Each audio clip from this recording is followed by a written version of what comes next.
Hello everyone. So I'm talking about how to find the tangent plane to a graph, and I think the first step of that is to just figure out how we control planes in 3 dimensions in the first place.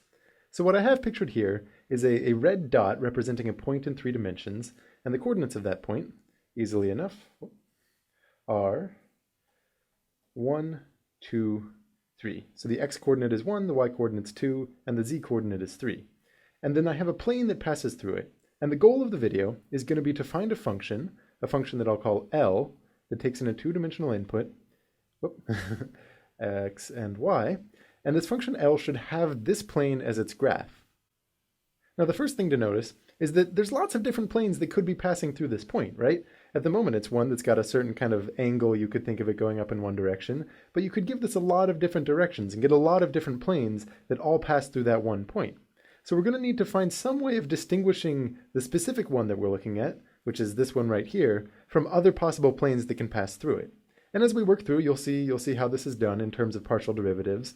But as we are getting our head around what the formula for this graph can be, let's just start observing properties that it has. The first property is that the graph actually passes through this point, 1, 2, 3. And what that means in terms of functions over here is that if you evaluate it at the point 1, 2, the input pair where x is 1 and y is 2, then it should equal 3. It should equal 3 because that's telling you that when you go to x equals 1 and y equals 2, and then you say what's the height of the graph above that point, it should be the z-coordinate of the desired point. So this right here is kind of fact number 1 that we can take into consideration. And beyond that, let's start thinking about what makes planes, what makes these kind of flat graphs different from the sort of curvy graphs that you might be used to in other multivariable functions. The main idea is that if you intersect it with another plane, so here I'm going to intersect it with y equals 2, this kind of constant plane, and so I'll go ahead and write that down. That plane that you're looking at is y equals 2. And you can think of this as representing, what does movement in the x direction look like? As we move along the x direction, this kind of has a slope. The two planes intersect along a line. And that's one of the crucial features of a plane, is that if you intersect it with another plane, you just get a straight line, meaning the slope is constant as you move in the x direction. But it's also constant, that same slope, if you move in the y direction. If I had chosen a different plane, if instead I had chosen y equals 1, which looks like this, then you get a line with the same slope. And no matter what constant value of y you choose, it's always intersecting that plane with a line that has the same slope. And now if you look back to the videos on partial derivatives, and in particular on how you interpret the partial derivative of a function with respect to its graph, what this is telling you is that when we take the partial derivative of L with respect to x, because constant y means you're moving in the x direction, this should just be some kind of constant a. I'll kind of emphasize that as a constant value here. And the same goes in the other direction, right? Let's say instead of intersecting it with constant values of y, you say, well, what if you intersected it with a constant value of x, like x equals 1? Well, in that case, what you should get, because you're intersecting it with a plane, is another straight line. So these two planes are intersecting along a straight line, which means as you move in the y direction, this slope won't change. But also as you move in the x direction, if you imagine slicing it with a bunch of different planes, all representing different constant values of x, you would be getting a line with that same slope. And that's telling you another powerful fact, that the partial derivative of L with respect to y, if you're moving in the y direction, that's equal to some other constant that I'm going to call b. And now keep in mind, these are very powerful statements, because the partial derivative of L with respect to x is a function. This is a function of x and y, and that might actually be worth emphasizing here, that this partial derivative of x with respect to y is something that you evaluate at a point in 2-dimensional space. And we're saying that that's equal to some kind of constant value. Now that's a pretty powerful thing, right? Because it's giving you control over the function at all possible input points, for movement in a specified direction. And the same goes over here. This is telling you that a function is constantly equal to, some value b, and we're not sure what this value b is. But just geometrically, we can kind of estimate what these things should be. So if I take back the plane representing a constant y value, and we say, what's this slope? You're moving in the x direction. We've got a constant y value. What is the slope at which this plane intersects our graph? I would estimate this as about a slope of 2. You kind of go over 1 and it goes up 2. So what that would tell you is that, at least in the specific graph that we're looking at, this is at least approximately equal to 2.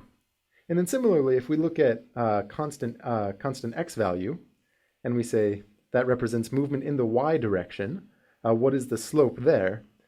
This looks to me like about 1 as a slope. You kind of move over 1 unit, you go up 1 unit. So I'd say down here that the constant value of the partial derivative with respect to y is about equal to 1. So we have 3 different facts here: the value of the function at the point 1, 2, the value of its partial derivative with respect to x everywhere, and the partial derivative with respect to y everywhere. And this information is actually going to be enough to tell us what the function as a whole should equal. Now specifically, this idea that the partial derivative with respect to x is constant tells us that the function L of xy, is going to equal 2 times x plus something that doesn't have any x's in it, something that, as far as x is concerned, is a constant. Because the only thing whose derivative with respect to x is the constant 2 is 2x plus something that's constant as far as x is concerned.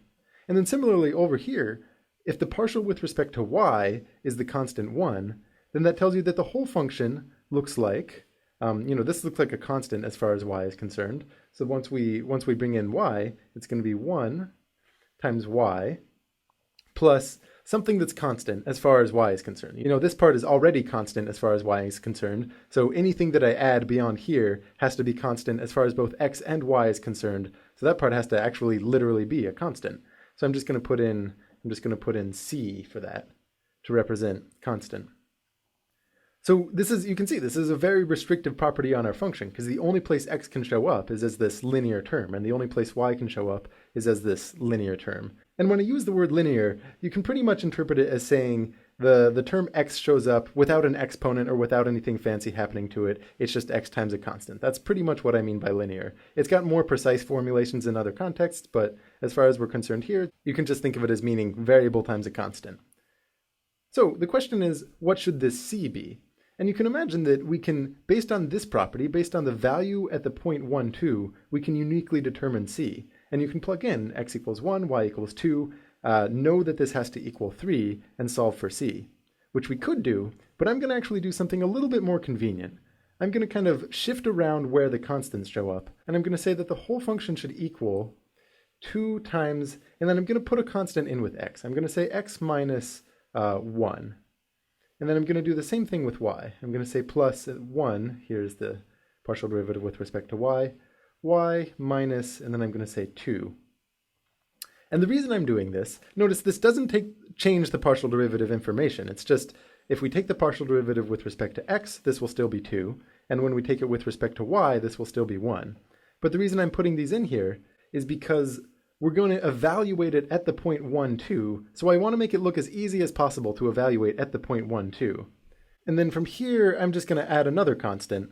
So instead of saying c, because this is going to be slightly different from c, I'll call it k. But the idea is I'm just moving around constants. If you imagined distributing the multiplication here and having, 2 times that negative 1 and 1 times that negative 2, you're just changing what the value of the constant stuck on the end here is.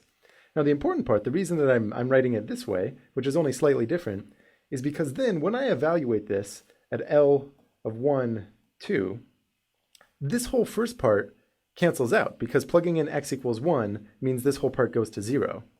Same with the second part, because when I plug in y equals 2, this part goes to 0. So k, this other constant that I'm tagging on the end, is going to completely specify what happens when I evaluate this at the point 1, 2. And of course, I want it to be the case that when I evaluate it at 1, 2, I get 3. I want it to be the case when I evaluate at 1, 2, I get 3. So that tells me that this constant k here should just equal 3. So notice the way that I've written the function here is actually quite powerful. We have a lot of control. This term 2 was telling us the slope with respect to x. So when you moved purely in the x direction, and that was kind of illustrated here, purely in the x direction, that's telling us the slope with respect to x. And then this term 1 here was telling us the slope with respect to y. So when we moved purely in the y direction, that's telling us the slope there. And we could just turn those knobs. If we change the 2 and we change the 1, that's what's going to allow us to basically change what the slopes of the plane are. I'm going to say slopes plural because it's with respect to the x and the y direction. And that'll give us control over various different planes that pass through. If I'm looking at the one, let's say the one right here, then the movement in the y direction is very shallow. So that would be turning this knob lower. And instead of 1, it might be 0.01. And if I were looking at movement in the x direction, this looks actually negative. So this would tell you that it's going to be some kind of negative number. So you can kind of dial these knobs, and that changes the different planes that pass through that same point. And then plugging in this 1, 2, and 3 tells us what point we're specifying. We're basically saying when you input x equals 1 and you input y equals 2, the whole thing should equal 3. So this form right here is powerful enough that I want you to remember it for the next video. I want you to remember the idea of writing things down in this way, where you specify the point it's passing through with its x-coordinate, y-coordinate, and z-coordinate placed where they are, and then you tweak the slopes using these coefficients out front. So with that, I will see you next video.